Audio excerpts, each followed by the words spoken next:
2023 metais pasaulį išvydo naujasis Lexus RZ, pilnai elektrinis Lexus automobilis. Po 2 metų dabar jisai patyrė didelį atnaujinimą ir tikrai apie jį vertėtų sužinoti. Dar šio video pabaigoje jūs sužinosite, kodėl man šis konkrečiai Lexus RZ, apie kurį kalbėsiu, yra panašus į Formulę 1. Susitikime iki galo ir jūs viską sužinosite. Taigi, kuo geresniu tapo Lexus RZ? Visų pirma, kalbant apie automobilio kėbulą, jis tapo dar standesnis. Standesnis automobilis yra tikslesnis vairavime, tą galiu pasakyti kaip lenktynininkas. Antra, yra tikrai labai stipriai padirbėtas su šio automobilio pakaba. Ir vėlgi tai yra reikalingas tikslumui ir važiavimo malonumui. O važiavimo malonumas iš esmės yra vienas iš pagrindinių Lexus faktorių. Na ir trečiasis, tai yra Direct 4 sistema, tai yra 4 ratų sistema, kuri tikrai yra išmani ir jinai dar labiau patobulė. O dabar norėčiau pradėti kalbėti apie tai, kas yra elektrinis automobilis iš esmės ir kokie čia atnaujinimai nutiko Lexus RZ. Naujosios ličio jonų baterijos šiame automobilyje. Jos paketas yra 77 kWh ir iš esmės jinai turi naują vandens aušinimo sistemą arba specialaus paruošimo baterijai. Kitaip tariant, tai yra esminis pokytis Lexus RZ ir čia šis modelis tampa tikrai konkuruojantis su visiškai visais konkurentais aplinkui. Kitaip tariant, jeigu mes norime pakrauti elektrinį automobilį, tai net prie -10, kas galėtų būti tikrai lietuviškos žiemos sąlygomis, nuo 10 iki 80% tu pasikrauni per mažiau negu 30 minučių, kas yra tikrai labai gerai. O bendrai paėmus visos investicijos į naujas baterijas ir jų tobulinimą davė papildomą 100 km pravažiavimą lyginant su prieš tai buvusiu modeliu. Bet dabar pakalbėkime, kokie bus naujieji Lexus RZ ir kokius modelius jūs galėsite išsirinkti. Taigi bus 3 pagrindiniai Lexus RZ modeliai. Pirmasis Lexus RZ 350e.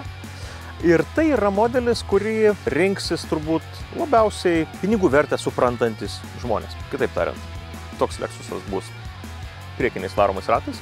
Jisai galės nuvažiauti ilgiausią distanciją, tai iki 570 km, kas yra tikrai labai nemažas atstumas. Tiesą pasakius, jeigu tai bus 18 colių ratlankiai. Jeigu jūs norite truputį gražesnių 20 colių ratlankių, automatiškai jūs turite nuimti 60 km nuo jūsų pravažiavimo, nes grožis, kaip žinote, kainuoja.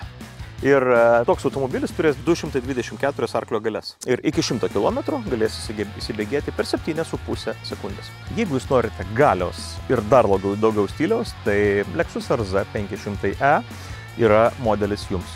381 arklio galia, 4 varomi ratai, 4,6 sekundės iki 100 km, labai greitai. Ir su šiuo automobiliu jūs nuvažiuosite su pilnai pakrauta baterija apie 500 km. Tikrai labai greitas automobilis ir tolimas nuvažiavimas. Na ir jeigu jūs norite turėti visišką Lexus RZ flagmaną, patį galingiausią, dailiausią ir taip toliau, tai Lexus RZ 550e, tai yra automobilis jums. Tai yra įspūdingos 408 arklio galios.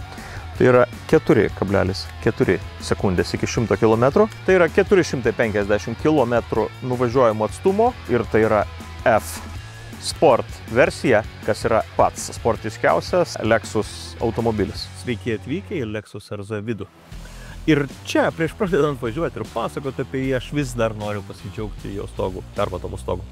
Pasižiūrėkite, štai čia tu turi permatomą stogą per visą automobilio viršų. Ir, na, stipriai saulė šviečia.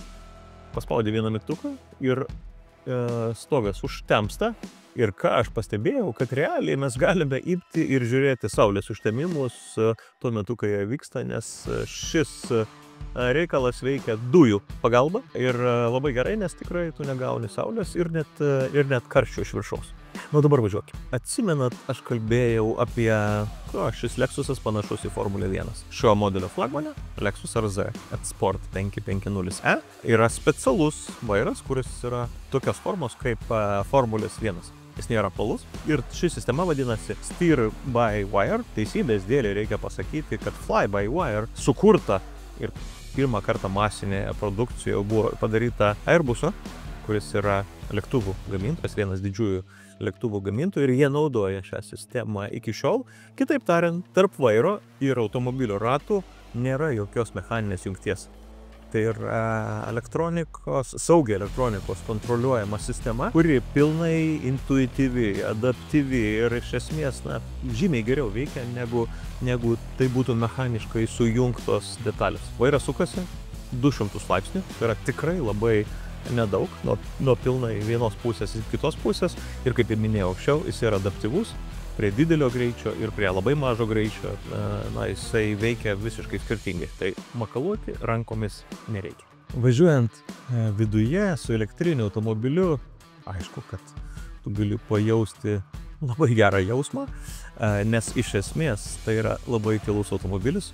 Lexusas kaip prekinis ženklas yra apie kokybę, apie komfortą, apie gerą jausmą viduje. Ir su šiuo modeliu yra dar papildomai padirbėta ties papildomom vibracijom nuo kelio ir garsu.